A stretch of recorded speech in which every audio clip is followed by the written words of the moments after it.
See, I guess, let's start with it's Lane, right? That's right, Your Honor. So you initially are charged with evading arrest. We give you a bond, we let you out, and now you've picked up a new case. You've picked up a criminal mischief. You're facing, I think it's even a Class A. You're facing, up to a year in jail and or a $4,000 fine. I have no idea what happened on your new case, so let's find out. Guys? So officers were conducting a follow-up report related to an incident that occurred on November 21st. The complainant, the manager of Fannin Food Mart, stated that the defendant entered his store and had an altercation with him. The complainant told the defendant to leave. When the complainant returned to work the following day, he saw that the front window had been broken. The complainant reviewed surveillance and saw an individual throw something at the window who was wearing the same outfit as the defendant had earlier. Additionally, later that day, the complainant saw the defendant walk near the store wearing the same outfit as the individual in the surveillance. The officer reviewed the surveillance and confirmed what the CW complainant had seen. Okay. What are you doing with yourself now these days, Mr. Lane? Presently, I'm not doing anything. I'm unemployed. I was an attorney for 15 years in Chicago, Illinois, and I moved here in July or late June. You're a lawyer.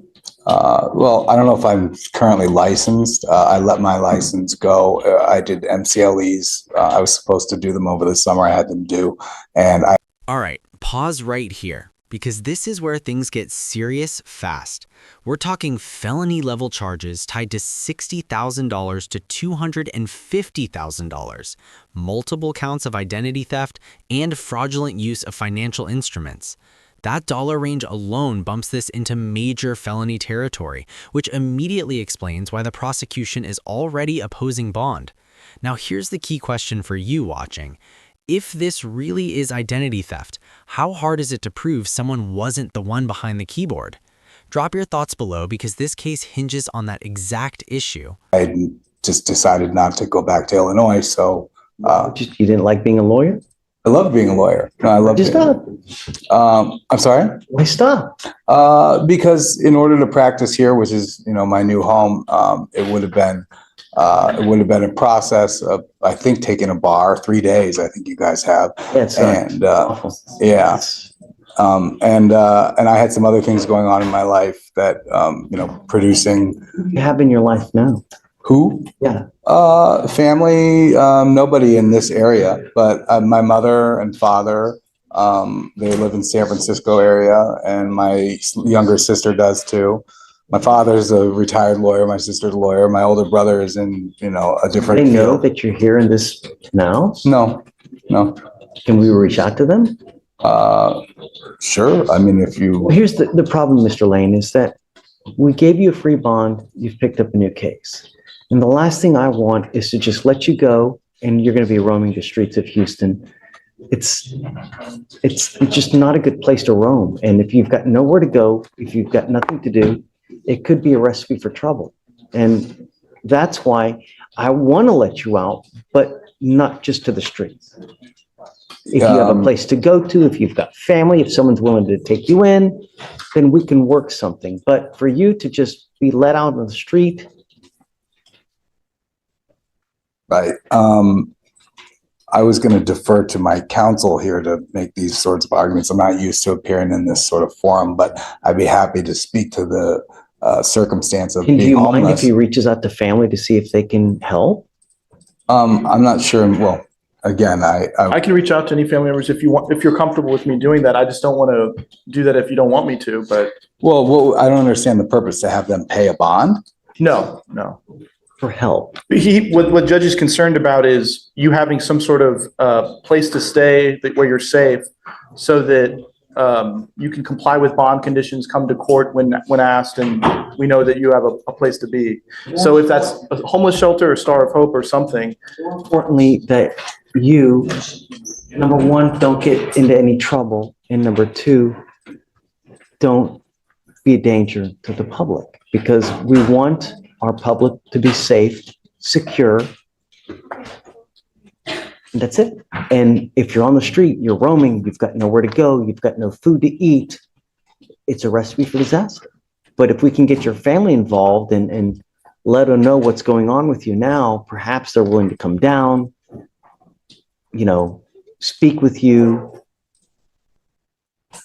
Well, yeah, I mean, I have a larger extended family that really should be bearing this burden because they were the ones who convinced me to come to Houston in the first place and to stay here.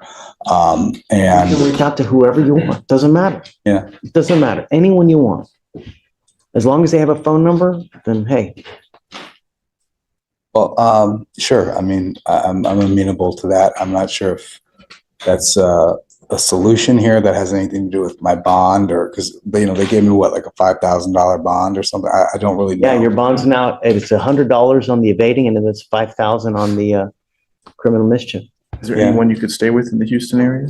Yeah, I mean, sure. Yeah, I know of one person in the Houston area, and a few others that could possibly be called. I don't really know all their names, but people I met along the way.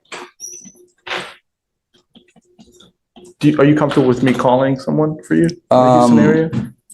Yeah, I'm comfortable with that. Sure. Okay.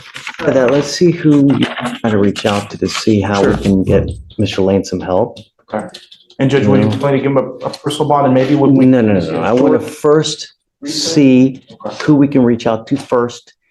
If we can find someone that we have place for him to go to, willing to help him out, then absolutely. Yes, Judge. Mr. Lane, Yes, Your I want Honor. to give you another PR bond, but I don't want to just throw you out to the street, to the wolves, Sure. okay? Understood, Your Honor.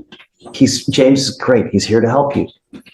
Together, let's work something to get you the best thing that we can, okay? Thanks.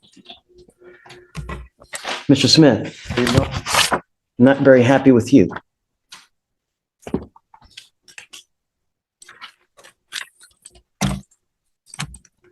You were placed on a probation for unlawful carrying of a weapon.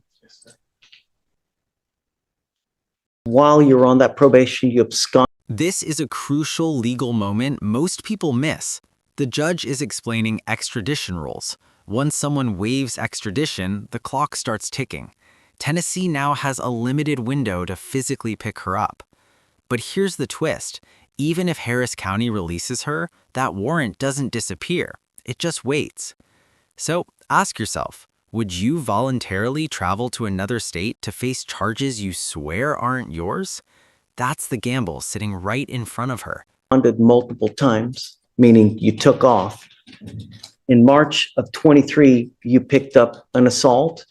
And then after you picked up the assault, whoosh, whoosh, whoosh, you took off. Never heard from you again.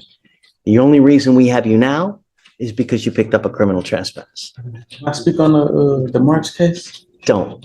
I've got a bunch of district attorneys here, and I don't want you to say something that hurts Don't your speak about case. the facts of your case. Yes, sir.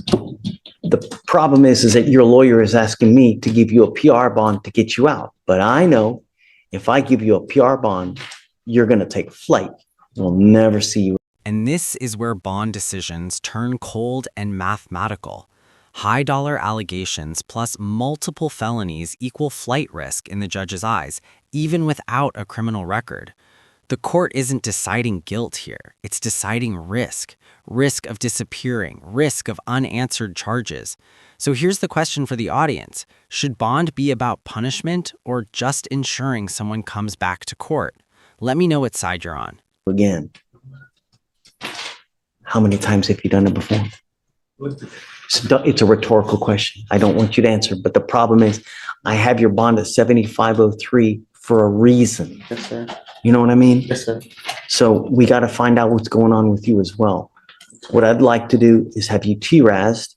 I want you to speak to our clinicians to see how we best go forward. I don't want to just throw you out to the wolves.